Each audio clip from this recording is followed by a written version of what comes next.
9h, 11h, Europe 1 Culture Média.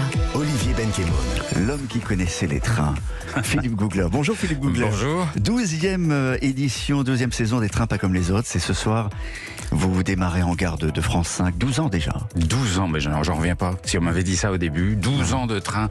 On a visité, je crois, près de 70 pays. Et le nombre de kilomètres de voies ferrées, c'est colossal. À mon avis, c'est plusieurs fois le tour de la Terre. Vous n'avez pas calculé? Non. Mais je devrais le faire, oui. Mais exactement. Alors, des trains pas comme les autres. C'est une émission magnifique. Tout le monde, normalement, tout le monde l'a vu. Mais rappelez le concept. À travers la découverte des trains, vous faites surtout la découverte de pays. Oui, parce que c'est souvent un petit peu l'obstacle de ce titre, c'est que parfois il y en a encore qui pensent que c'est une émission sur les voltmètres et les caténaires, mais pas du tout. Le train, c'est pour moi un formidable moyen de visiter un pays, parce que déjà il vous emmène dans le pays, et donc on va à la rencontre des habitants du pays, bien sûr. Mais pendant que vous voyagez, pendant que vous êtes dans votre petite cabane qui se déplace souvent lentement, eh bien vous faites des tas de rencontres de gens que vous ne seriez pas amenés à rencontrer normalement dans la vie de tous les jours, des gens de toutes les classes sociales.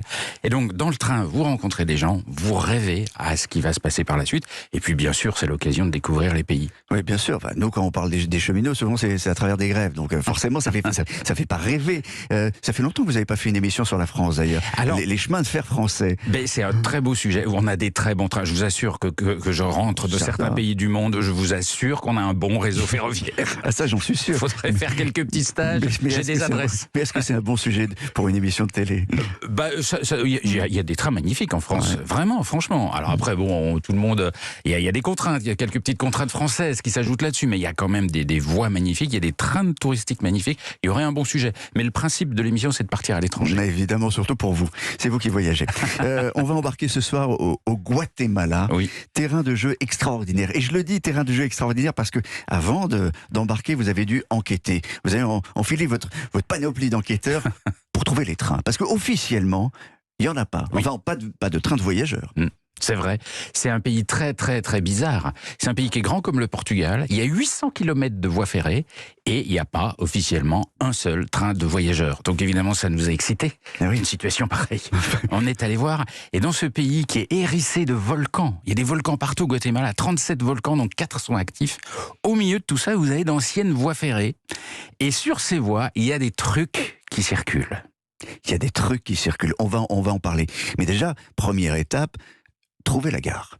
Et la première séquence du documentaire de ce soir de votre film, ça commence par essayer de convaincre un chauffeur, non pas de taxi, mais une sorte de tuk-tuk, de vous emmener à la gare. Vous dites, mais pourquoi vous voulez à la gare? Il se passe rien dans cette gare, elle est abandonnée.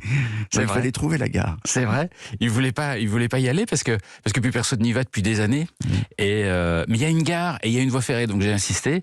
Et là, je vais pas tout vous révéler, on va teaser un petit peu, mais en arrivant à la gare, je suis tombé sur un truc énorme. Gare fantôme. Une gare fantôme complètement aplatie par le temps, rouillée, mais conservée. Et parce qu'au Guatemala, il y a un amour du trésor ferroviaire. On garde tout au Guatemala. Des vieilles locaux qui ont 50 ans, qui ont 60 ans, des vieilles gares complètement défoncées. On garde tout parce que c'est patrimoine national. On aime le train, mais on n'a pas de train, mais on garde tout. Et là, vous attendez. Il faut quand même raconter ça. Vous attendez, une draisine passe, vous trouvez des ouvriers qui vont vous raconter cet amour du train et qui vont surtout vous dire pourquoi on continue d'entretenir, parce que la gare, elle s'effondre, mais la voie ferrée, elle est en très bon état. Absolument. C'est le grand paradoxe. C'est le grand paradoxe, parce qu'il y a des gens qui travaillent au Guatemala pour essayer de relancer le train. Ça n'arrive jamais, ça fait des années que ça dure, mais c'est toujours un projet. Et alors, ils font des tests. Je peux le raconter? Ah oui. C'est votre émission, faites ce que vous voulez. Je fais ce que je veux. Non, mais ils font des tests, par exemple à Guatemala City, dans la capitale. Ils essaient de faire rouler des nouveaux trains, mais ça prend des années. Et ils font de temps en temps rouler les membres de l'entreprise ferroviaire. Ils leur font faire des essais dans la ville. Et pour qu'ils aient, c'est drôle, vous le dites, pour qu'ils aient la sensation de ce que c'est que le voyage en train. Et vous savez quoi? On a un extrait. Ah, c'est marrant, c'est sympa. Et ça vous plaît d'aller faire un tour en train comme ça? Oui, je suis très heureuse. Je suis vraiment impatiente de ressentir les sensations du train. Et vous? Pour nous, ce train représente beaucoup. Ça nous permet de revivre un bout d'histoire. Nos parents, nos grands-parents nous ont raconté comment c'était à l'époque, quand les trains circulaient encore. Ils nous disaient que c'était une expérience inoubliable. Alors quoi de mieux que de revivre ça nous-mêmes?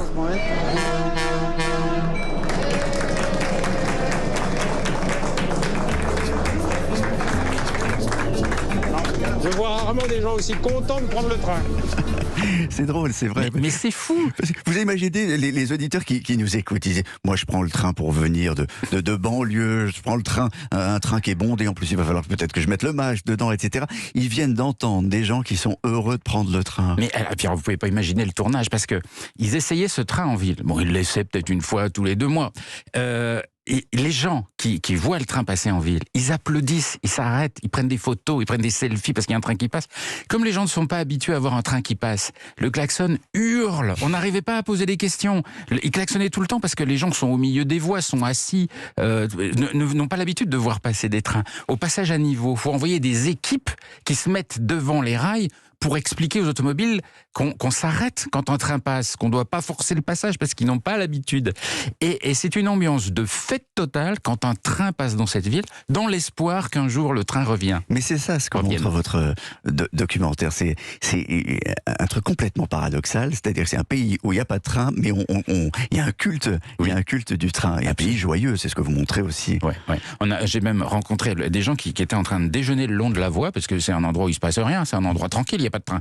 Et puis tout d'un coup, il y a un petit train d'essai qui passe, et les gens se lèvent, applaudissent, et je leur dis, mais vous vous rendez compte, parce qu'ils habitent là, hein, je leur dis, mais vous êtes content que le train passe, vous vous rendez compte que si jamais les trains passent, ça va être un peu bruyant. Vous habitez, ah non, on va être content, ils rythmeront notre réveil. C'est absolument formidable. Il y a d'autres surprises, vous parliez tout à l'heure d'objets non identifiés sur les rails du Guatemala. On verra ça tout à l'heure. Vous restez avec nous. Culture Média revient sur Europe 1, toujours avec Philippe Googler, présentateur de la mythique émission des trains pas comme les autres, qui vous accompagnera également tous les matins sur l'antenne d'Europe 1 avec son émission Et si on partait. À tout de suite sur Europe 1. Culture Média. Olivier Benkemoun. De retour dans Culture Média sur Europe 1 avec Philippe Googler. On parle de la 12e saison des trains pas comme les autres. 12 ans déjà, vous me le disiez tout à l'heure.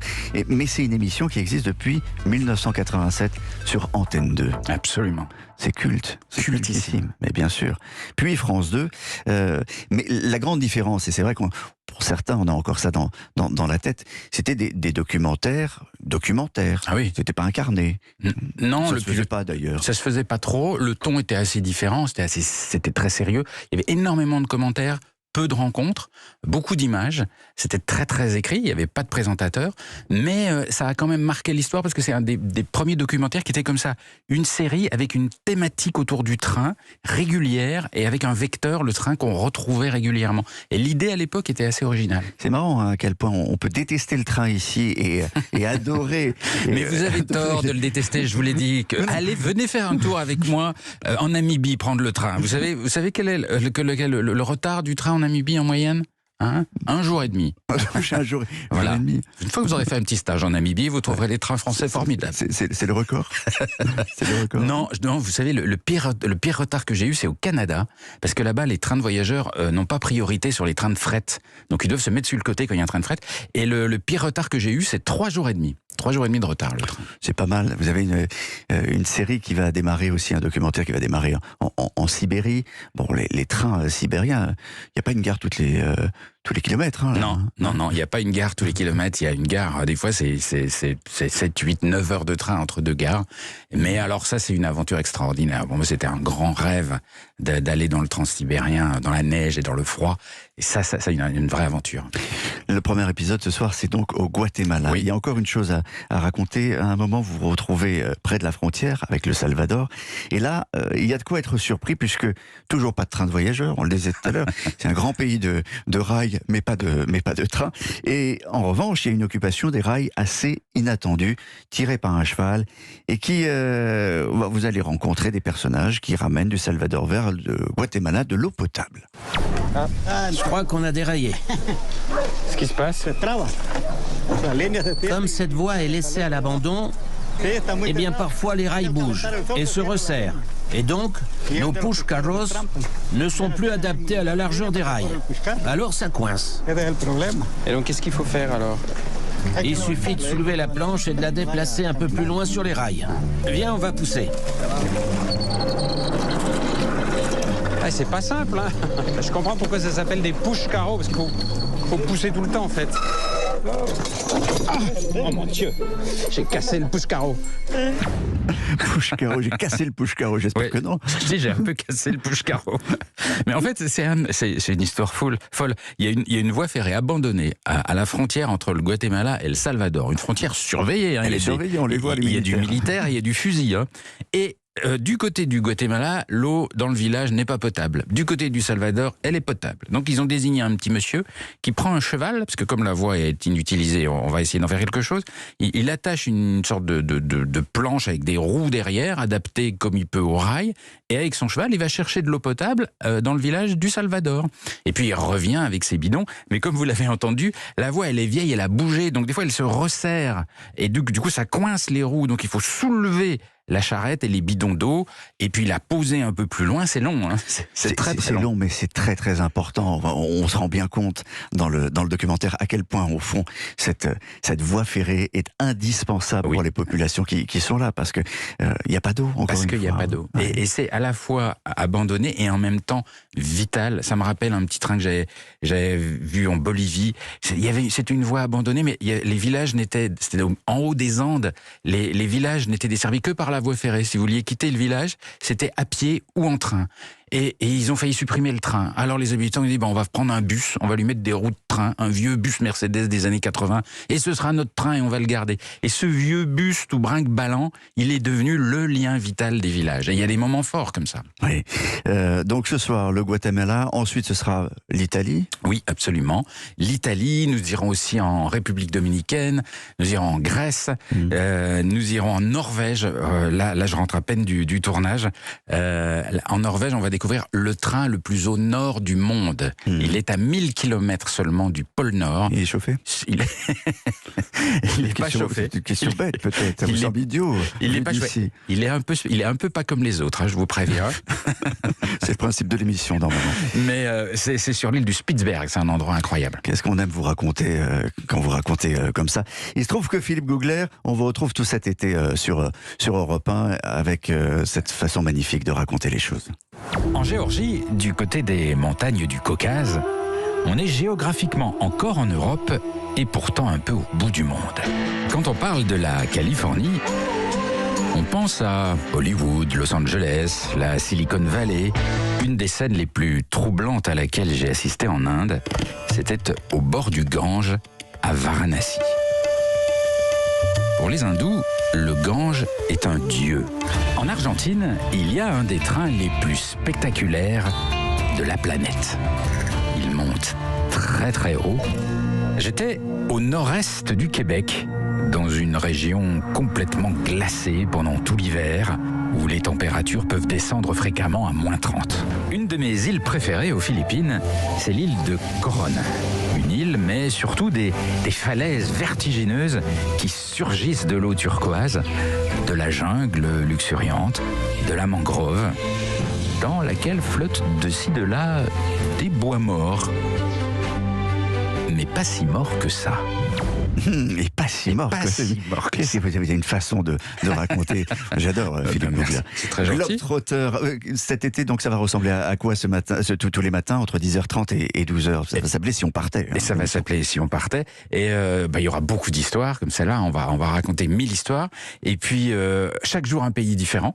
Et puis je serai avec toute ma bande de joyeux baroudeurs qui ont baroudé toute l'année, qui viennent avec leurs sacs remplis d'aventures. Ils sont un peu plus cabossés, un peu plus fatigués, mais très marrants. On aura notre globe croqueuse qui s'appelle Nathalie Corré, qui aura goûté des tas de trucs improbables que personne ne veut goûter, qui va nous raconter la gazette insolite des pays. Il y aura Christophe Mercier, lui s'occupe de l'hygiène des pays. C'est très important. Mais c'est un super sujet. Bien sûr. Il va vous raconter comment on revient en bonne santé du Brésil. Et par exemple, il m'a raconté que le Brésil est le champion du monde des bains de bouche. Donc si vous voulez le baiser le plus frais du monde, allez embrasser un ou une brésilienne. J'y manquerai pas. Philippe Googler, je vous promets, je n'y manquerai pas. Et puis il y aura Jean-Bernard Carré Carrier du guide Lonely Planet aussi, avec tous ces bons plans. Voilà, j'ajoute que vous avez signé un livre qui s'appelle Des trains pas comme les autres. Oui. Alors ça, alors. C'est une bonne idée. Hein. Ouais, c'est une bonne idée. Et que ce soir, le numéro consacré au Guatemala, qui est drôle, qui est passionnant, est à 21h. Merci. Sur France 5. Eh ben, évidemment, c'est sur France 5.